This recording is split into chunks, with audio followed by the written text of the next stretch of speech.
रामशंकर कुमार जी, पटना बिहार से। राधे राधे महाराज जी। महाराज जी, प्रेम लक्षणा भक्ति को पाने के लिए साधक का दिनचर्या कैसा होना चाहिए और कौन कौन से दोष या अपराध से उसको बचना चाहिए? पहली बात तो प्रेम लक्षणा भक्ति प्राप्त करने के लिए सदगुरु की शरण। राम कृपा नासई सब रोगा, जब यही भांति बने संयोगा। सदगुरु वैद्य और वचन विश्वासा और संयम यह न विषय के आशा। पहली बात तो भगवान की विशुद्ध कृपा उस पर होती है जो प्रेम लक्षणा भक्ति के मार्ग में चलना चाहता है। प्रथम हृदय श्रद्धा जो करे, आचार्यजन जाई अनुसरे, जहां जहां हरिवंश के। जो प्रेम लक्षणा भक्ति के आचार्य हैं, पहले उनकी शरण होनी चाहिए। अगर हम आचार्यों की शरण में नहीं है तो भगवत प्रेम लक्षणा भक्ति का प्रादुर्भाव होना असंभव है। इसीलिए कहा प्रथम हृदय श्रद्धा जो करे। जो प्रथम हृदय में इस बात पर श्रद्धा कर ले कि बिना आचार्य कृपा के प्रेम लक्षणा भक्ति प्राप्त होना असंभव है। जैसे हमें सहचरी भाव की उपासना करनी है, सहचरी भाव का प्रेम प्राप्त करना है, तो स्वामी हरिदास जी महाराज, हरिवंश महाप्रभु जी, हरिराम व्यास जी, ये महापुरुष प्रकट हुए हैं इसी भाव को प्रकट। हमें ठाकुर जी का सखा भाव प्राप्त करना है तो श्री वल्लभाचार्य जी भगवान, उनके द्वारा बाल भाव और सख्य भाव दोनों भाव की पुष्टता की गई। हम अगर आचार्य की शरण में नहीं है तो मनमानी साधना करके प्रेम प्राप्त कभी नहीं कर सकते। यह गुण साधन ते नहीं हुई। जो प्रेम है ये साधना से प्राप्त नहीं हो सकता। ये तुम्हारी कृपा पाओ कोई जो आचार्य की शरण में है।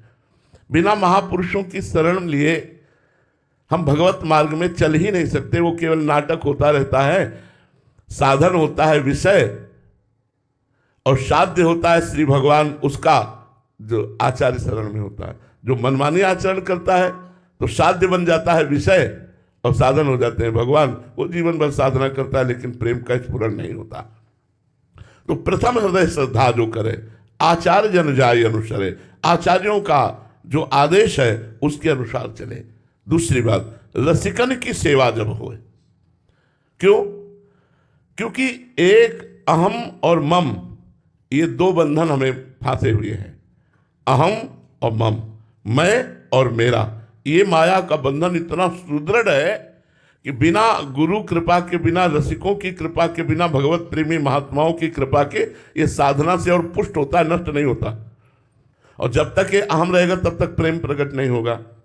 अहमता और ममता, ये दो बातें इतनी जोर की हैं कि ये अगर पलट जाए दोनों प्रभु की तरफ हो जाए तो हमारी बात बन जाए।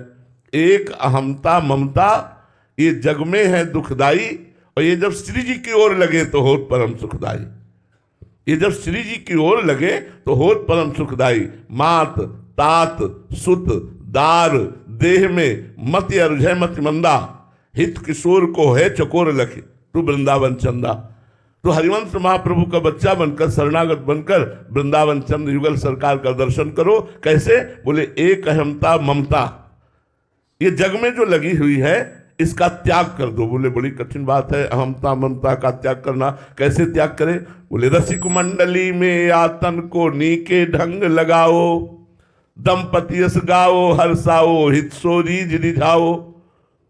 जो प्रेमी महाभागवत जन है इनका संग करो। अगर प्रेम लक्षणा भक्ति प्राप्त करनी है तो रे मन रसिकन संगविन रंचना उपजय प्रेम। बिना रसिक महापुरुषों के, भगवत प्रेमी महात्माओं के संग के बिना भगवत प्रेम नहीं प्रकट होता। तो रसिक मंडली में या तन को रसिक मंडली सभा में बैठा लो और मन से उनकी बात सुनो, और जो वो आचरण कह रहे हैं, जो वो मंत्र नाम जप उपासना कह रहे हैं, नीके ढंग लगाओ, मन को उसी में अच्छे से लगाओ। रसिक मंडली में या तन को नीके ढंग लगाने का तात्पर्य है शरीर से तो सभा में बैठे हो, मन से भी सभा में बैठो, मन से भी रसिकों का संग करो। उनके बताए हुए आचरणों को अपने जीवन में उतारो, उनके द्वारा बताए हुई साधन पद्धति को अपने जीवन में उतारो। रसिक मंडली में या तन को नीके ढंग लगाओ, दंपति यश गाओ हर्षाओ, हित सो रीझ रिझाओ, प्रिया प्रीतम का यश गाओ और नाचो। अरे जीवन में वो मस्ती जो लादी है तो भगवत चरित्रों का खूब गायन करो, खूब श्रवण करो, नाम कीर्तन करते हुए नाचो, मंजीरा बजाकर, ताली बजाकर भगवान नाम कीर्तन करते, देखो रोना आ जाएगा। अपने कमरे को बंद करो, खिड़कियों में पर्दा कर दो, कोई देख ना पावे, और फिर मंजीरा उठाओ और फिर नाम कीर्तन राधा राधा राधा, और भाव से करो। अगर रोना ना आ जाए तो हमें कहना।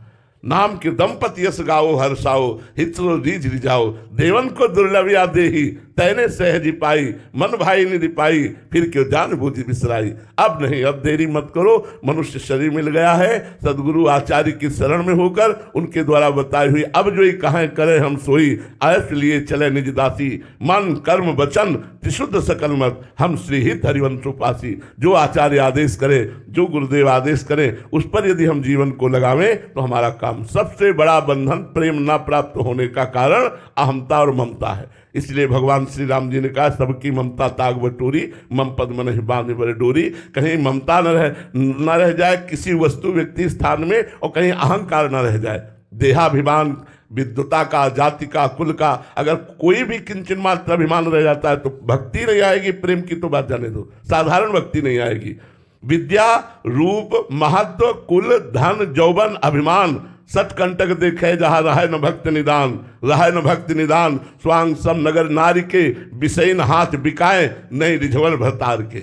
जिसके अंदर ये अहंकार होता है, जाति का, कुल का, विद्या का, महत्व का, प्रतिष्ठा का, धन का, उसके हृदय में भक्ति जागृत नहीं होती। ये बड़े बड़े कांटे जहाँ होते हैं, भक्ति महारानी के कोमल चरण वहाँ नहीं पधारते। वो भक्ति का स्वांग करके, पाखंड करके, विषयी पुरुषों से धन ऐठता रहता है, विषय ऐठता रहता है। वो भरतार श्री हरि को रिझाने की योग्यता नहीं रखता, जिसके अंदर कोई भी अभिमान होता है। भगवान को रिझाने के लिए दैन्य चाहिए, और वो दैन्य भक्तों के संग से आता है। जब हम भगवत प्रेमी महात्माओं का संग करते हैं तो सारा का सारा अभिमान हमारा नष्ट हो जाता है। इसलिए आचार्य की शरण में होकर, गुरु की शरण में होकर, उनके बताए हुए मार्ग से चले। और अहमता में ही काम, क्रोध, लोभ, दोष है। अहमता और ममता शून्य होने के लिए हम भगवान नाम जप करें, लीला गायन करें, संतों का चरणामृत, संतों की चरण रज, संतों की आज्ञा का पालन, निश्चित काम बन जाएगा, निश्चित भगवत प्रेम हो जाएगा। इसके अलावा कोई उपाय नहीं। रहो गणित तत्तपसा न याति न चेज्या न निरूपणाद गृहात्वा न छंदसा नैव जलाग्नि सूर्यो बिना महत्पाद रजोभिषेकम। ये भगवत प्रेम या ब्रह्मबोध तपस्या से नहीं होता, न बड़ी बड़ी यज्ञ करने से होता है, न सूर्य चंद्र अग्नि ग्रह उपासना से होता है, इनसे नहीं होता। ये महापुरुष की उपासना से होता है। जब भगवत प्रेमी महात्मा की आज्ञा का पालन करते हैं तो उनकी चरण रज का दासत्व जब प्राप्त होता है तो उनके चरण रज के अभिषेक से सारा अभिमान नष्ट हो जाता है। हमारे हृदय में भगवत प्रेम या ब्रह्मबोध की आकांक्षा प्रकट हो जाती है।